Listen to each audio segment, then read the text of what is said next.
Pakistan has always been an agricultural country. So how does China feel that Pakistan and China can collaborate in this manner? Agriculture will be one of the focuses for China to implement with Pakistan about the next phase of the CPEC projects. The negative propaganda against China and CPEC on social media, they always believe that if China is giving us something, it's a debt trap. The debt trap topic has been raised for several times, and actually are those ones only paying the lip services. What is happening in Xinjiang? Some of the evil forces, they are the ones stay behind. Assalamu alaikum everyone, this is Maarij Farooq and I welcome you all to another episode of Unfold with Maarij. Thank you so much for joining us at Pakistan Economic Net and Maarij Farooq personal channel. Before you think that why I am here after such a long time, तो मेरी कुछ commitments थी जिसकी वजह से मैं podcast से मैंने ब्रेक ली हुई थी, लेकिन अब हम लोगों ने अपना पॉडकास्ट वापस शुरू किया है, तो अब से हम लोग जो है इसका तसलसल बरकरार रखेंगे। पाकिस्तान की अगर बात की जाए तो पाकिस्तान में जब इन्वेस्टमेंट की बात की जाती है तो सबसे पहले नाम एक ऐसे मुल्क का आता है जिसको समझा जाता है कि ये पाकिस्तान का एक देरीना और बहुत पक्का दोस्त है।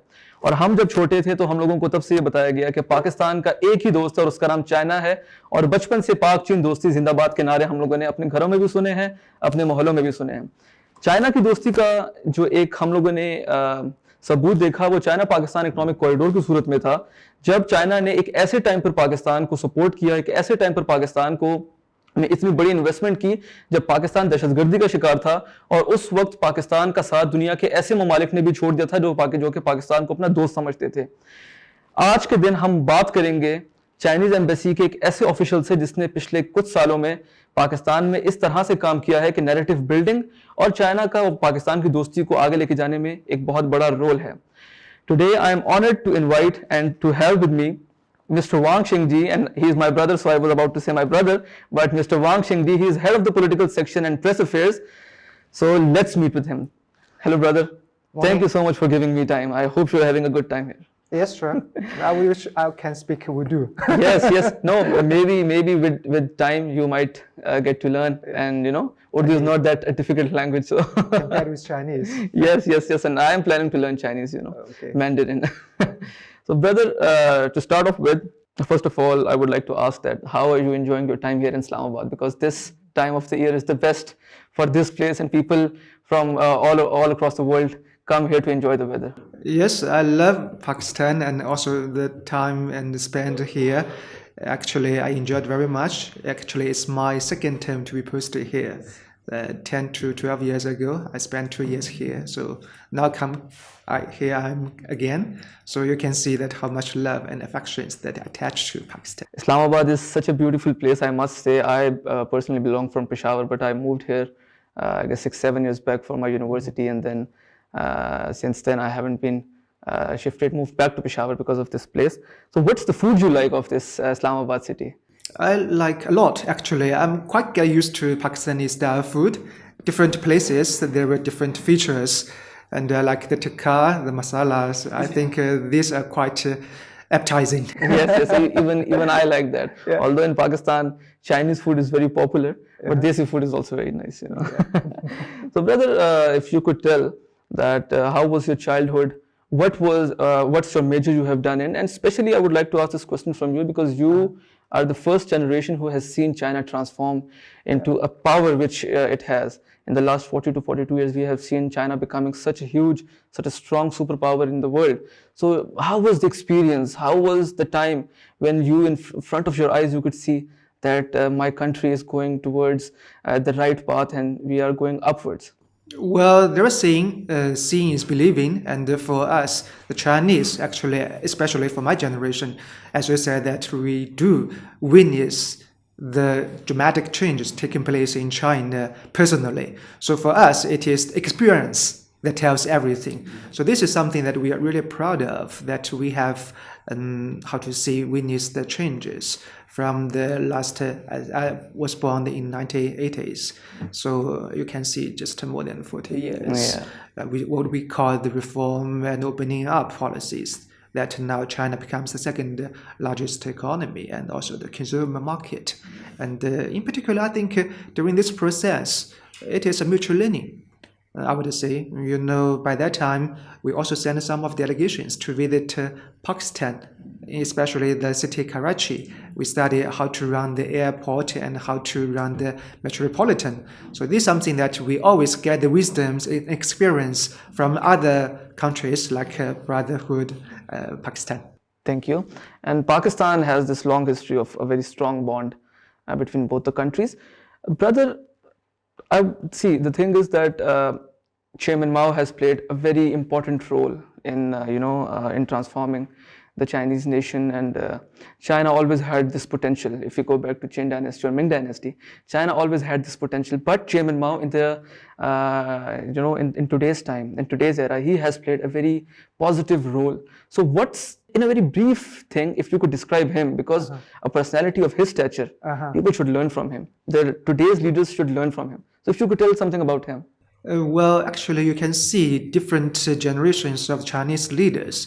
They are quite great people. And as you can imagine, being the founding father for the new China, Chairman Mao was a person of charisma. Actually, he's not only a politician, he was just, a philosopher and also a poet.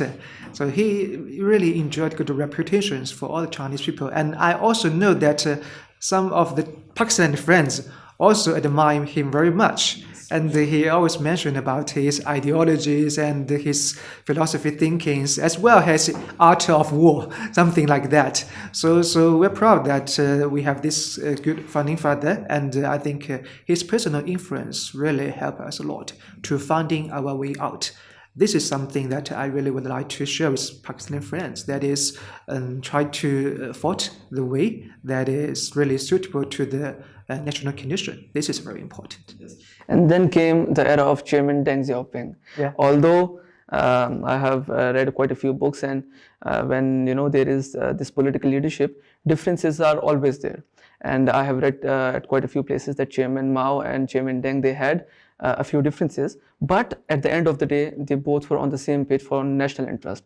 How will you describe the era of Chairman Deng Xiaoping? Because my grandfather visited China in 1980 with Prime Minister, with President, and he was part of his delegation. So he got the chance to meet Chairman Deng Xiaoping, and what I have always listened from him and what I've always learned from him, he has always said that Chairman Deng has been a very charismatic person, a man of ideas, and a positive person. He was always positive about things which many could say that it might not be possible. So how would you describe his era? Because I guess his era was the era in which you were growing up in China. Well, it is good that I have learned your family stories with China in such old history, and this is really positive and encouraging. And for Deng Xiaoping, I would say that some of his personal character actually represents some of the features of the country's characteristics. As we can see that, as you said, that he's open-minded. And so China, this is what we call that opening policy. And he is also quite, resilient. Actually, his personal life also experienced the ups and downs, but he never gave up and stood up and just at critical times when the country is suffering from some kind of debate within the nation. And he is quite clear-headed and steadfast to point that out that we should develop the economy first and to break the hurdles of the ideology and mindset. So this is really something that needs the courage at that time. So it helped us a lot. It helped us a lot. Yeah. But when change is coming, people are quite not receptive to it, and there are some forces who try to stop the change, and especially when it's a positive change. So how was Chinese nation adaptive towards the change which Chairman Mao and then Chairman Deng proposed to the Chinese nation? I think, of course, we have witnessed some smooth transitions from different generations of the leadership. And this is something that we are also thinking is a key to success, because we respect the leader, and we always do that we should stick to the core of the leadership, so that everybody would have some kind of the collective ideas, not to divert it into different routes so as to make the country into a chaos. So this is something that I think it is a lesson and experience we have learned. Yeah, and I guess it's a lesson for Pakistani leaders, because unfortunately in today's time we are seeing that there is this tug of war for power in Pakistan, and if on national interest our political leadership comes on one table, I guess things will change for us too, because Pakistan, I guess, has potential. Yes, of course. I think being the neighbor of China, we also would like to bring more development opportunities during our course for the modernizations. And I'm sure that Pakistan, with its hardworking people and abundant resources, as well as the heritage and in particular for the cultural things that you just enjoy prosperous. Yeah, in the future. of course, and we have always believed that the only friend which Pakistan, a true friend which Pakistan has, is China. Because I was in China for the Belt and Road Forum, the third Belt and Road Forum, and more than 130 countries and their representatives were there. So I realized this one thing, that if China doesn't support Pakistan, it won't be a big thing for China, because China has every country on their disposal, and China is doing such good works of under Belt and Road Initiative. So, but the only thing what I believe is China is supporting Pakistan is because they believe that Pakistan is our true friend. And maybe when China was transforming Pakistan, as you mentioned, Pakistan helped China as well. I guess my grandfather tells me that there was this plane of PIA who used to fly from Karachi to Beijing, and it used to stay on the airport because to tell the world that China's international airport is operative and Pakistan International Airline is there. So I guess that's the kind of bond upon which China is supporting Pakistan and will always support Pakistan. And I am pretty sure that under the visionary leadership of President Xi Jinping, the idea which he gave of CPEC, Pakistan, I guess, will prosper with the support of Chinese, I must say. And coming on to today's time, Yeah, please. we have seen China-Pakistan Economic Corridor. The 10th anniversary was celebrated this year of PRI and CPEC, and quite a lot of work has been done under this project. If you could in a very brief, simpler manner for our people, tell what China-Pakistan Economic Corridor is, because we think that it's just a road and nothing else. Yeah. So if you could tell about China-Pakistan Economic Corridor and update on the CPEC projects. Well, that may take Time. Yeah, sure. We have but time. of course, I would put it simple, because as you can see that this year marks the 10th anniversary of the launch of the CPEC. It is at the same time with the launch of the BRI, Belt and Road Initiatives. So what we call the CPEC is one of the pilot projects on the framework of the BRI. So this is something that we also can be quite proud of. And at the very initial stage, as you said, it is only somehow with limited scope of the area for cooperation. We call that with the 1+4 pattern, mainly focused on the Guadar, industry, energy, and infrastructure. And now, as you can see, after 10 years of the mutual collaboration and development, it is expanded into 11 joint working groups. And actually, I would say it is a comprehensive platform for the bilateral concrete collaboration and cooperation. So it's something symbolic for the bilateral ties. So, our new ambassador, Jiang Zaidong, he has repeatedly tell Pakistani leadership saying that at this new phase, what we call the second phase of the CPEC, we really should implement the important consensus reached by the two peoples and two countries' leaderships, and then to conduct, the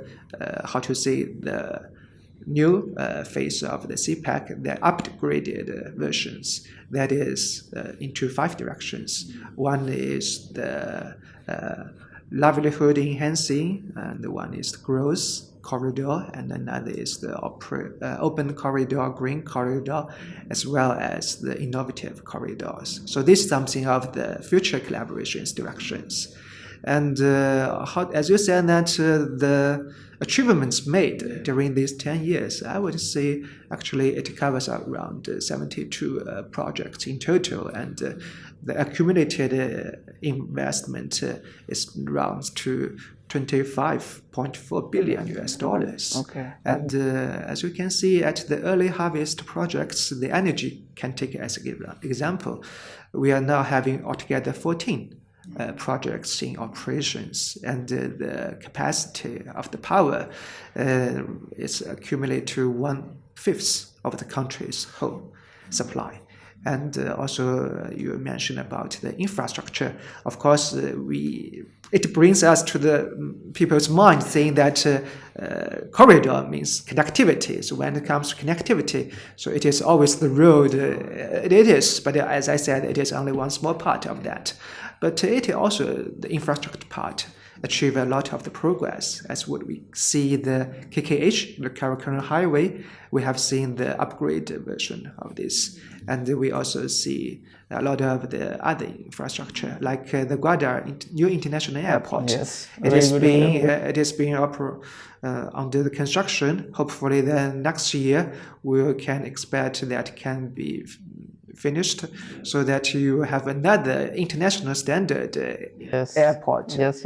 We have heard quite a lot of good things about Gwadar, new Gwadar International Airport, and every now and then we hear that whenever the Gwadar new international airport will be inaugurated, President Xi might come to Pakistan and visit Gwadar, because because in Pakistan people would love to see him, President Xi in Pakistan. Brother, I should report back about your expectations. Yes, that would be great. Good idea. A leader of such huge stature, if he visits Pakistan, if he goes to our parliament, our senate, and even if he comes to Pakistan and he has interaction with a group of Pakistani people, he will also, His Excellency will also get to know that Pakistani people on the ground level, they are in love with Chinese leadership and President Xi Jinping. So I guess it will be a good experience for both the countries. It could be. Yeah. It could be. And, you might float this idea to the leadership of CPC. Could. Yes, for sure. Maybe President Xi might visit to Pakistan. You never know in future, because I guess things are changing in Pakistan as well. The political situation might change after the elections. Brother, if we stick to this China-Pakistan economic corridor, we have seen that Pakistan has always been an agricultural country. Our economy depends on agriculture. And if we look at China's history, China has developed their agriculture sector in such a manner that I guess it's best in the world. And recently we have seen that the first batch of chili production, which was produced in Pakistan, is being imported to China. So how does China feel that Pakistan and China can collaborate in this manner? Because Pakistan has a huge potential, but the quality of work is compromised all the time. So what are the plans of China in this regard? And you point a very important point, and we do share the same idea with you. Actually, the agriculture will be one of the focuses for China to implement with Pakistan about the next phase of the CPEC projects. And it is also quite promising. As you said, that the first shipment of the chili to China, this is a good start. And I know that about 60% of the population in Pakistan actually runs into the business related with agriculture. And while China actually enjoys some kind of the new or modern agriculture technologies, as well as the experience in developing those, the demonstration agriculture parks. And I do not know if you have also noticed that recently there is a delegation from Xinjiang to visit Pakistan. Actually, it is focused on the agriculture collaborations. And they also have set out their roadmap for the next year. And hopefully that we may expect to see next January, we can see the joint plant of the cotton, and maybe February the corn, and then in March we will see the agriculture park that can be settled down. That would be quite efficient. But of course, we can expect other different areas and companies can also join in these endeavors. Yes, for sure, because Pakistan, if we look at the statistics, Pakistan is almost in the top 10 of almost every crop production, be it rice, be it cotton, be it wheat. But the quality of the product in the end, that's the problem for us. And I guess we can learn from Chinese people and Chinese leadership, and especially the delegation which was here in Pakistan from Xinjiang, and there were many farmers who went to China as well. For exchange programs, because I believe that's very important. It is. So I believe and I hope that in the second phase, agriculture will be a priority for the Chinese. So you can see that there is a lot of different areas under the framework of agriculture, and the irrigation part, and also the seeds, with good quality seeds, and also the plantation, the technologies. I think these technical issues will help a lot to increase the output of the yield of the Pakistan's agriculture products. Yes, and also, brother, is there any mechanism through which some loans which are given to Pakistani businesses and Pakistani farmers? Because the problem again comes down to financial stability and financial things. Because maybe we might have good quality, maybe we might have good people with good minds, but at the end of the day, it comes on to the financial things. So, is China financing any of these projects and investing on any of these projects personally, and have you people given any loans to the farmers of Pakistan, of Punjab? And we have also noticed from newspapers saying that the Pakistani government actually has allocated enough of the financial support to the SMEs and as well as the maybe farmers to start their business. This is some kind of the government subsides and the services to promote this collaboration. And from China, I think maybe for individuals, as you also expect that the B2B will be flourishing for the next stage. So hopefully that different stakeholders and partners, they can figure out if there is any kind of the facilitations for the financing part. And another source of the information I would like to share with you is that there is a company called the China-Pakistan Investment Company. So this is also jointly and supported by the two governments, but run by the two, professional companies. And they can also provide some kind of the funds or support to this business. So this is something that can... Of course, and as you very rightly mentioned, there will be hopefully more B2B programs, and for a country or for a business to prosper, and if a business prospers, ultimately the country prospers. More B2B projects and more B2B collaborations needs to be there. So hoping for the best for the second phase of CPEC, and agriculture might see. Yeah, agriculture is it has its features compared with other kind of the industries. It can be easily to start with and also easily to share the visible outcomes. So this is something really that we have to focus on. But also there are almost all the sectors in which China has supported Pakistan under CPEC. And as you rightly mentioned, there will be financing. There is the CPEC, China-Pakistan Investment Group, and they invest here in Pakistan, and there will be something of that sort. But brother, for a layman, due to the negative propaganda against China and CPEC on social media, they always believe that if China is giving us something, it's a debt trap. China will ultimately come to Pakistan and everything will be under Chinese debt, and they will then decide what's wrong for us and what's right for us. And they always give the example of Hambantota port, which was in collaboration with China and Sri Lankan government, and Sri Lanka couldn't repay the debt, and China took it for the next 99 years, if I'm not mistaken. So it would be great if you could address this issue, because people in Pakistan are using social media which belongs to the West, and they put such negative propaganda against CPEC that people get mind boggled. They are like that if they are spending something, they will come and take everything from us one day.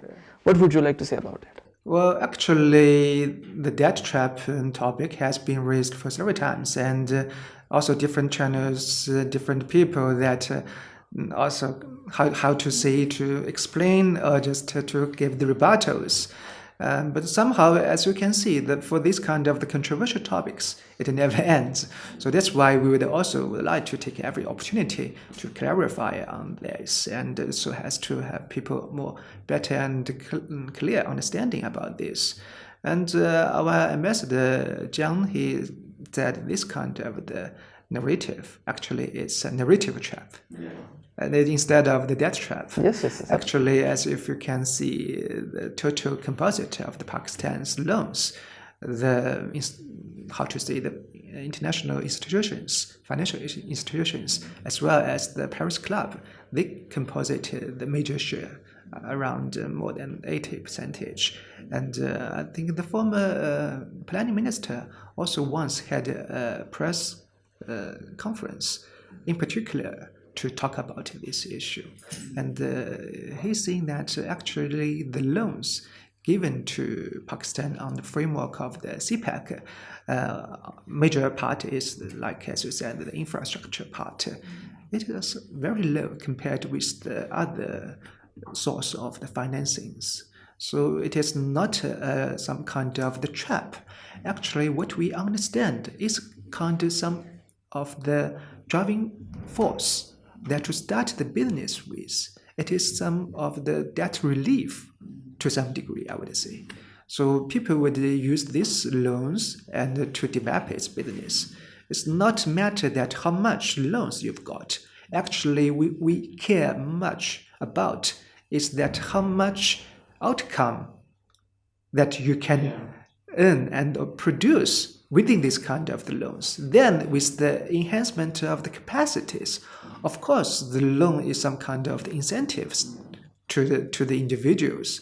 So if you can understand with this kind of the logic, then you will not easily fall into the narrative trap created by those I would say not that friendly to Pakistan or CPEC projects. Of course. And with this kind of the real investment that's spent by China and jointly cooperated with the Pakistan side, these critical CPEC actually are those ones only paying the lip services. So we have to distinguish who is really helping Pakistan and who is really making their own contributions instead of those who only just point fingers and actually without spending a single penny. So this is something, the message I would like to share with the audience. No, that's absolutely spot on. I was in conversation, I guess 2 years back, with the then Special Assistant to Prime Minister on CPEC Affairs, Khalid Mansoor Saab. And when I asked this question to him, he was like that the loans which China has given to Pakistan, be it commercial or be it the other loans, the interest rate has been very minimal. It is. Like, I guess if I'm not mistaken, and if I am, please correct me, I guess 3%? 2%. For the infrastructure part. Yeah, for infrastructure Yes. part. So I guess it's nothing. But it is quite low, and it is into 3 categories. One is the investment, and the second is, as you said, this kind of the low interest rate, and also another is grant and aid.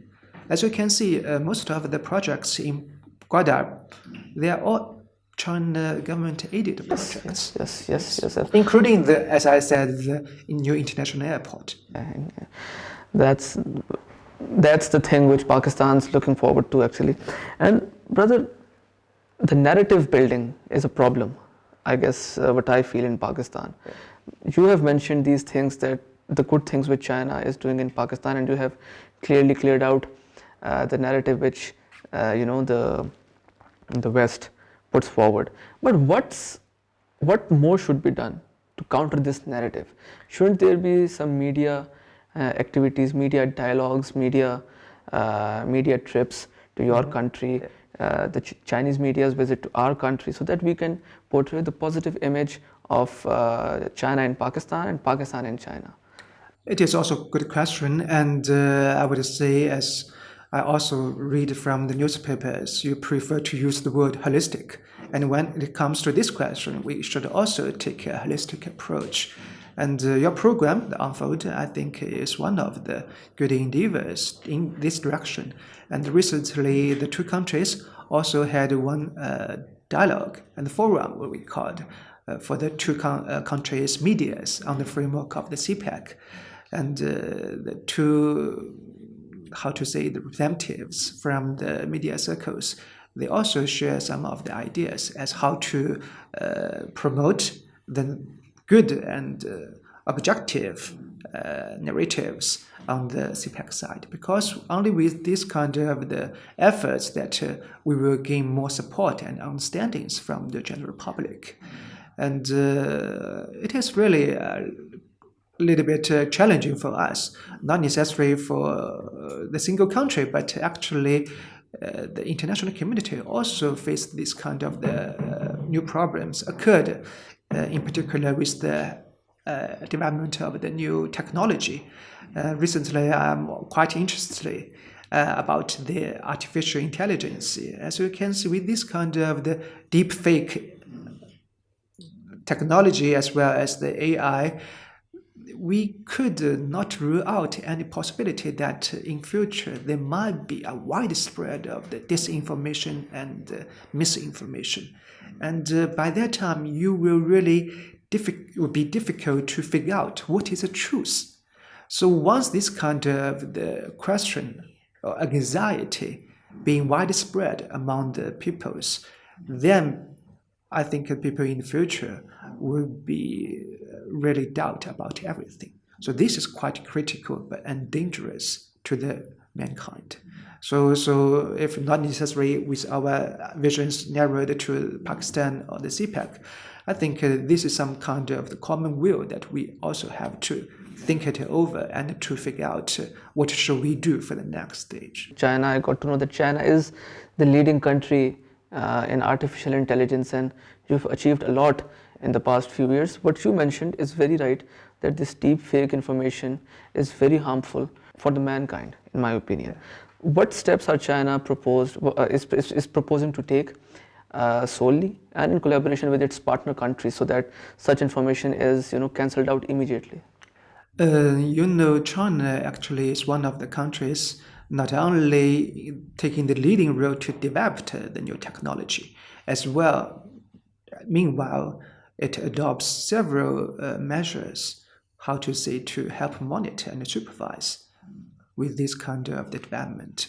Because maybe in some day, or if we have already experienced this important juncture, that is called singularity, that AI has come to a new phase, then people might lose the control of its development.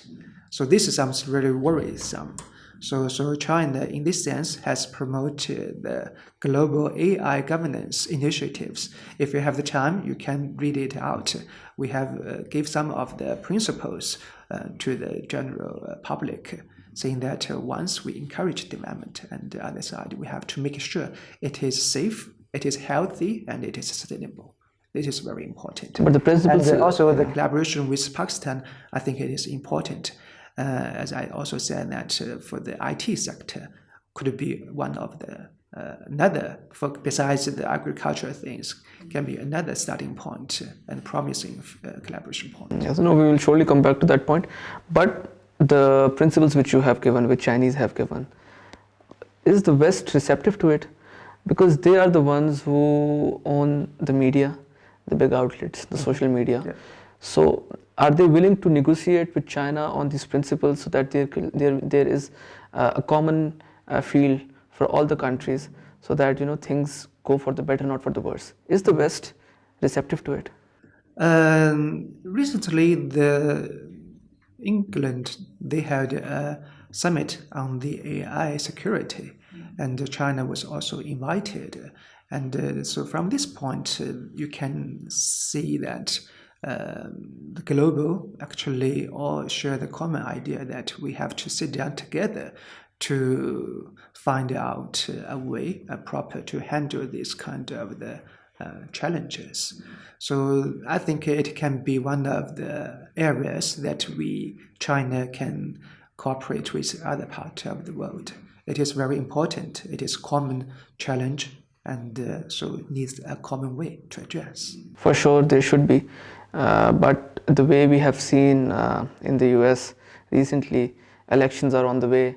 Many political leaders are in the forefront, and what I believe is that to target China is their agenda to come in power, which is unfortunate in my opinion.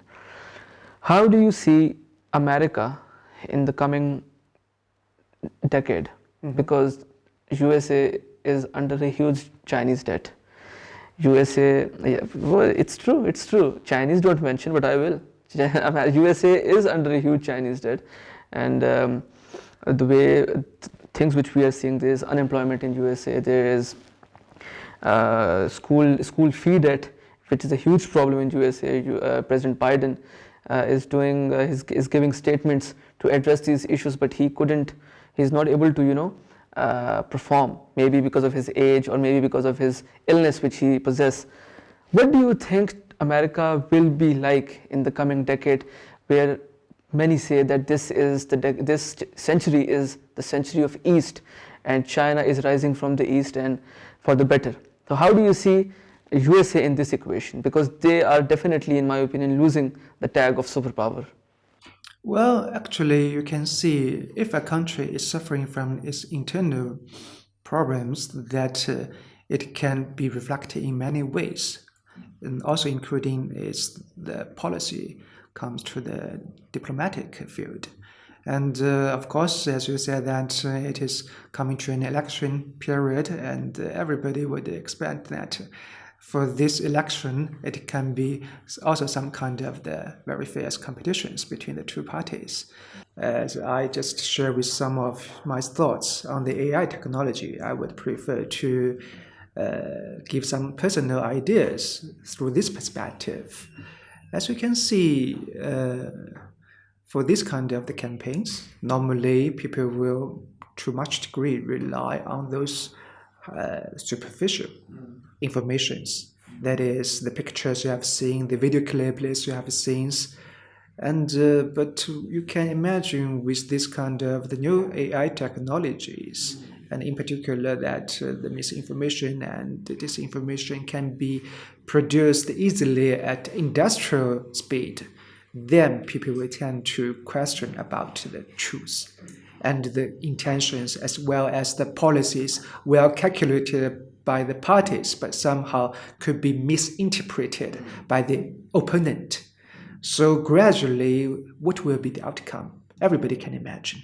That is, people no longer believe anything, even it is about truth, even it is with some of the ideas that reflect the right directions, even it is with good wisdoms. But if cannot win the people's confidence about the political leaders, no matter in which campaign they stand for, it will create some kind of the misbeliefs for people's mindset. It will be quite terrible for a country, for development, because with the competing rivalry ideas when it comes to the campaigns, this kind of the sentiment would only enhance the separation, the chaos, as well even sometimes the hatred.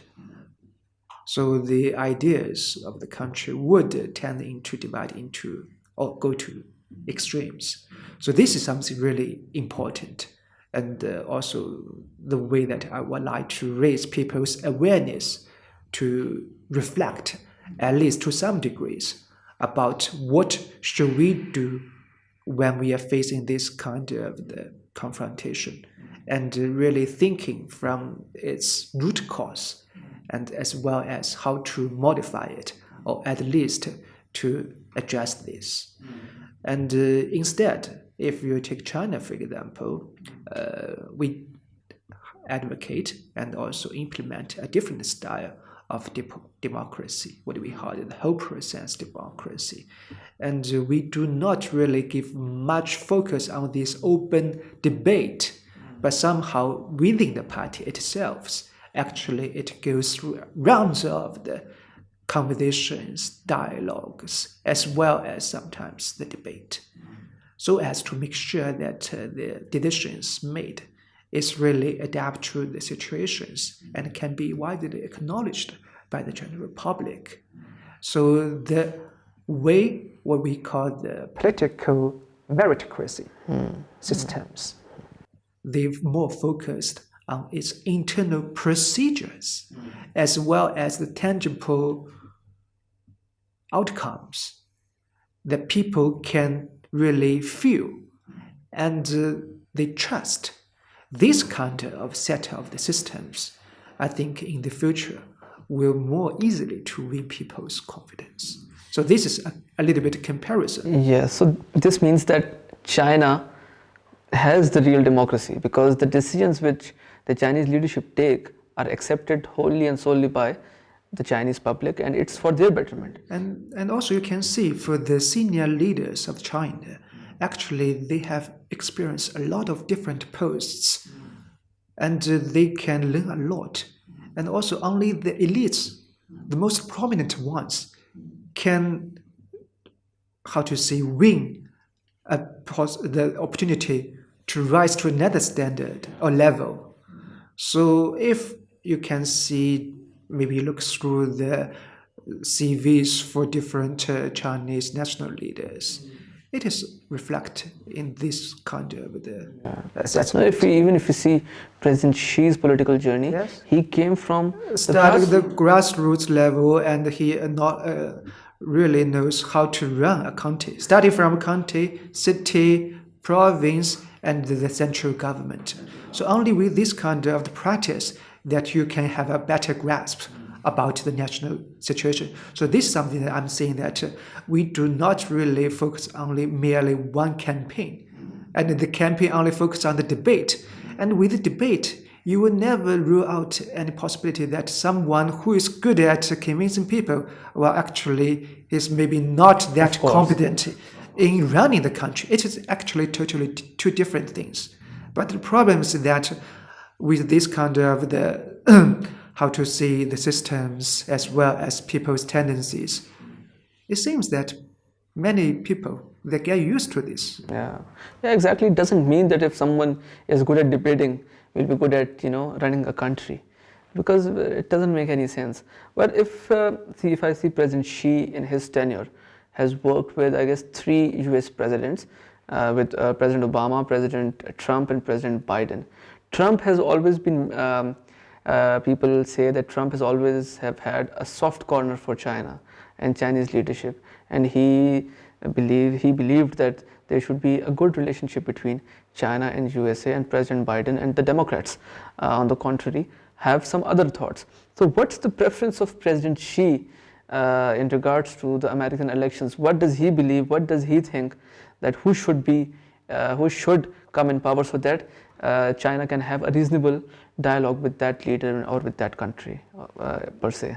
Well, of course, if you have the chance, can recommend you to have an interview with him personally. And I'm not just giving some kind of the judgment on his behalf, but as a Chinese diplomat, in a common sense, that we would always prefer that the leader who has a good vision as well as the right approach, that we are ready for collaboration, because as the leaders always reiterated that the globe is large enough that to accommodate the 2 joint countries. And as I said, that the future challenges are really that need to be addressed by all mankind. So that's why actually recently, if you can look through the history, that China has been continuously promoting the initiatives with a global vision, starting from the CPEC and also the global development initiatives.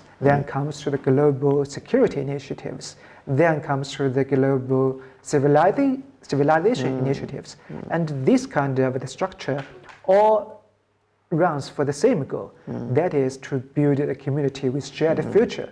So as you can see, this is some kind of the systematic ideas that China, with its own development experience, as well as the mission, a sense of mission to advocate for the commonwealth of the whole mankind, that we have continuously providing this kind of the public goods to the international community. China recently has been quite vocally mentioned and saying on international levels about the climate change, and China believes that climate change is real, and you and your leadership are doing some very good work to make sure that the points of Paris Agreement are comprehended and they are completed.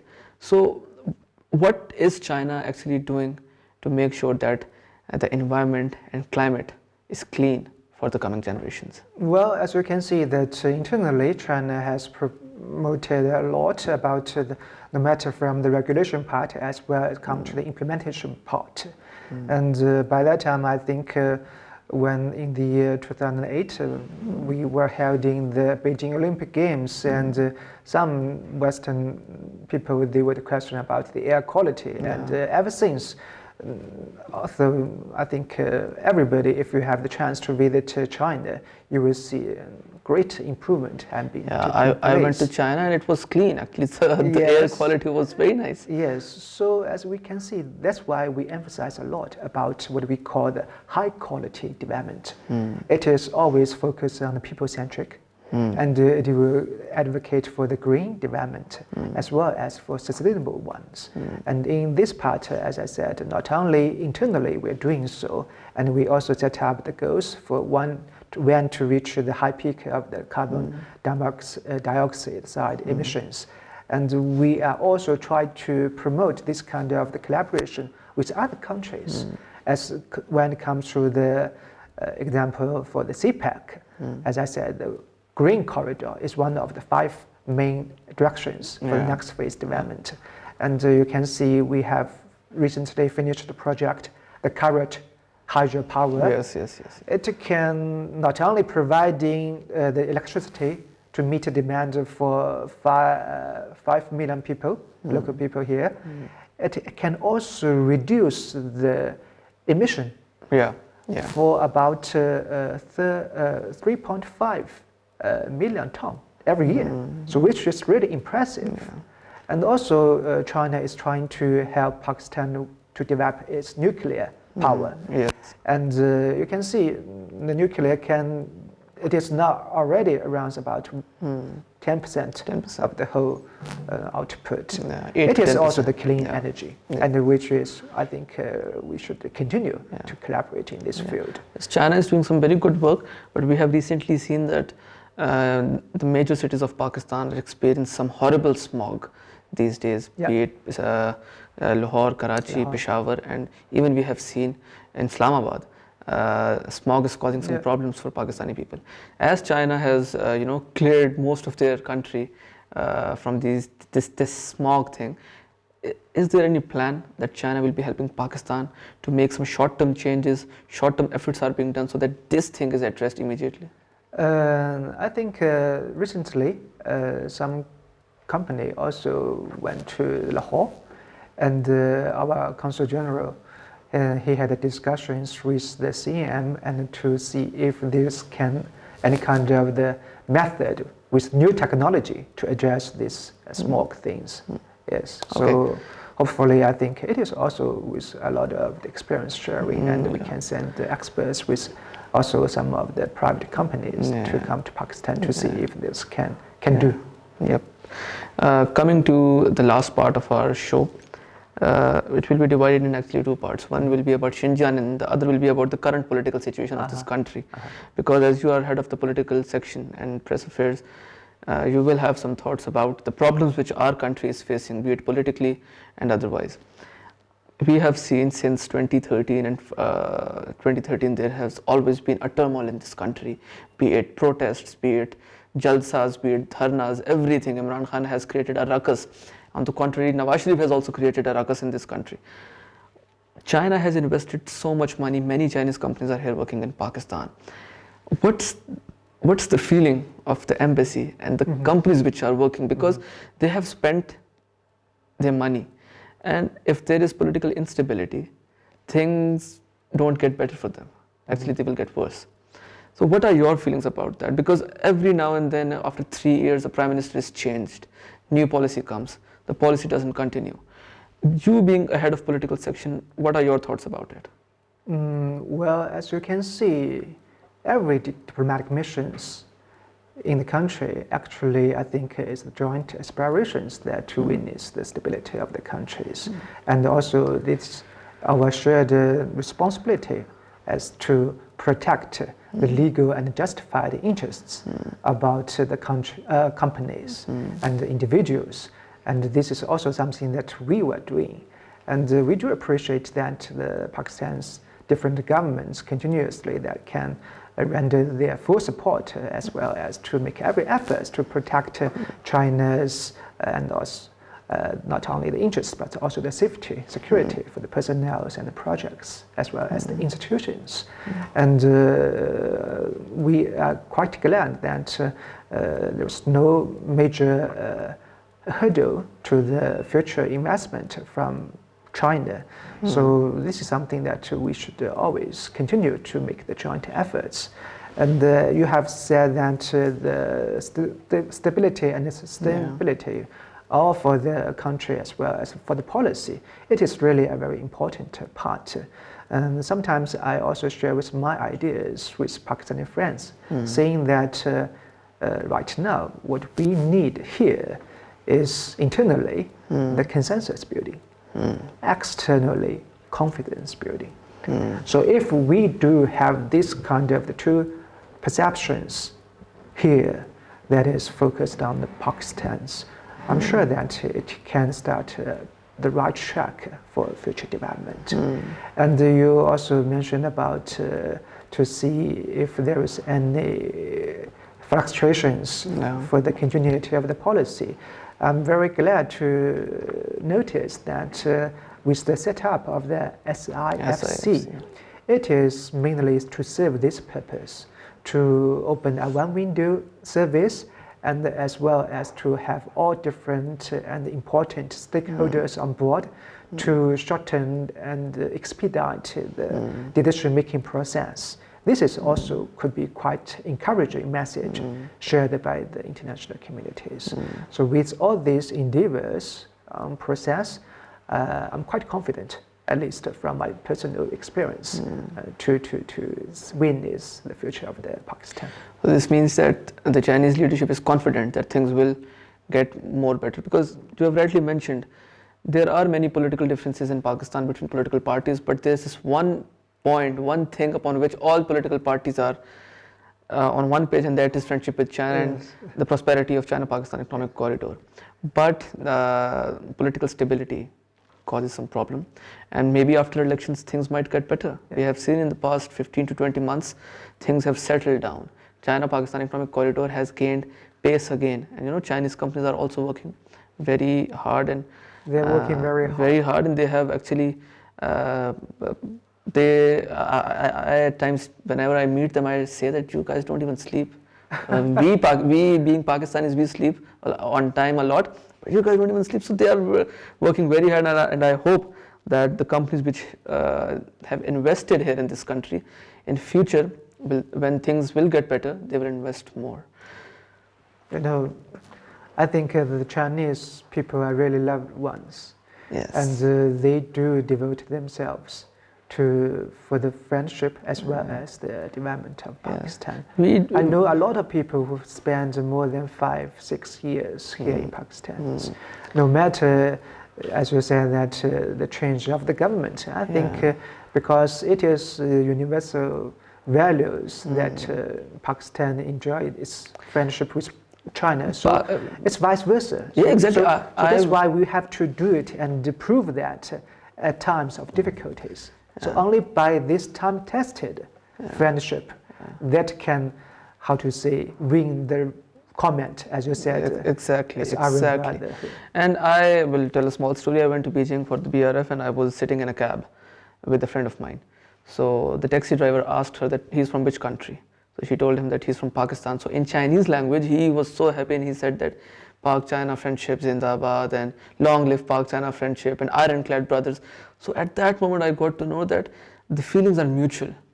What Pakistani people feel for China is the same Chinese people feel for us. It's just the narrative which in Pakistan is being built by the social media, unfortunately, is causing problems. And that's the thing which has caused a negative propaganda of Xinjiang region in Pakistan as well. As you must know that Pakistan is a religious sensitive country, and if people wants to sway Pakistan towards any side, they have to say something about the religion. The West targets Xinjiang by saying that the Chinese government is causing problems for the Uyghur Muslims.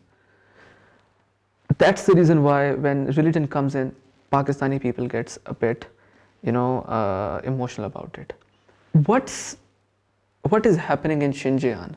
If you could tell us about that, and is there anything which the Chinese government is planning to do to promote a positive image of Xinjiang region? Because I believe that it's very important and it's need of the hour, especially in Pakistan.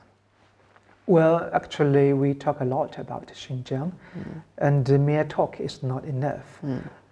Because the last 3 years we have suffered from the COVID, and not that many delegations from Pakistan can visit China, including Xinjiang. So this year we are trying hard, and also have organized some of the delegations to visit Xinjiang. I think all the members after the visit, they were quite excited to share with their friends and family members about their trip to Xinjiang, including your Prime Minister Kakar. It was also his first time to visit Xinjiang after, I would say, almost 12 years before another Pakistan national leader to visit Xinjiang. And he went to this really very old mosque as well, and he was very amazed to look at the mosque. It was quite short but very fruitful. So only, as I said, that the seeing is believing. This kind of the experience gained by personal individuals, that will be more convincing. But somehow, as you're absolutely right, that the people who have the chance to visit Xinjiang themselves are also quite limited. But somehow, the last year's figure I can give you, it is 12 million people visit Xinjiang. So I would quite confident in this year will hit a record high, because I also personally have the luck to visit Xinjiang this July, accompany, as you said, that the Pakistan religious group. Yes, religious scholars were there. The scholars, and they are the ones which prominent and how to say, a lot of popular followers. And so their experience are absolutely the same. And actually that's the thing which should be done more often, taking religious scholars, media personnel, people who have a say in this country to that region, and they themselves can tell Pakistani people that everything's good. And the delegation which went to Xinjiang, a few people from that delegation, they told me that it is such a developed, beautiful place, and people are so happy, Muslims are so happy. We have no idea why Pakistani people believe the which the West put forward. Because actually, as I also repeatedly mentioned, some of the evil forces, they are the ones stay behind and try to create this kind of the very meaningful these rhetorics. And like they try to portray the Xinjiang as a place suffered from the genocide. But if you can look at the figure, which is really objective, during the more than 40 years of development, Xinjiang, the Uyghur population, starting from 5.5 million, now it is almost 12 million. Exactly. So more than doubled. So how can you understand or imagine that is a doubled population can equals to a genocide? So it is totally ridiculous. And also I believe that the reason why these evil forces are so active in Xinjiang and portraying the negative image is because Xinjiang can be a door to open for Muslim world with China, China, Xinjiang, and Pakistan, Afghanistan, and then the Central Asian countries. So there's this agenda going on, and we believe that it should be countered. And young people, enthusiastic people like you who are doing so much good work in Pakistan are actually the right people to promote the positive image, and we are always there to help you. And we appreciate it. In the end, any message which you would like to give to the Pakistani people, Pakistani youth. So you're welcome to by looking at this camera. Well, first I would just say again, very honored to join this program, and it is very important that with this kind of the interactions, actually without any preparation, I have to say, you can see different perspectives and from different individuals, and somehow with their different background and knowledge, and you will help you at least to some degree to get to know the world. And being a Chinese diplomat, it is really a good blessing for me to be posted here in such a lovely and friendly countries. And for Pakistani friends, in particular the young generations, I'm always trying to say that encourage you to have the independent thinkings. You have to find the truth out through your own endeavors instead of absorb everything that is, how to say, try to grasp on you. And only by doing so that you will feel more confident about the collaboration. And you will also have more enthusiasm to support the CPEC as well as the bilateral cooperations. Hopefully that one day you can also join this great cause and make your own personal contributions. Thank you so much for giving your time and in-depth explaining CPEC, the regional politics, the role of media, and everything. I am truly honored that you took out time from your busy schedule for this podcast, and I hope that the work which you are doing in Pakistan and around the world under Belt and Road Initiative, maybe I pray that it be fruitful for all the mankind, because we need such leadership and we need a world to be one corridor, one place and a global village. Thank you so much for giving your time. आप लोगों ने बातें सुन ली सब वांग साहब की, जिस तरीके से उन्होंने एक्सप्लेन किया वो हम सबके सामने है. अब हम लोगों ने खुद फैसला करना है कि आया हम लोगों ने चीन का साथ देना है या ऐसे ममालिक का साथ देना है जिन्होंने हमेशा पाकिस्तान में नेगेटिविटी फैलाने की कोशिश की और पाकिस्तानी कीमती जानों का ज़या उन्हीं की वजह से हुआ. आई होप आपको मेरी वीडियो पसंद आई होगी. अगर पसंद आई है और अगर ये पॉडकास्ट पसंद आया है तो kindly subscribe to my channel of Pakistan economic net, Mariz Farooq, and follow me on Instagram. Thank you so much. If you like this program, please don't forget to subscribe to Pakistan Economic Net, Maarij Farooq.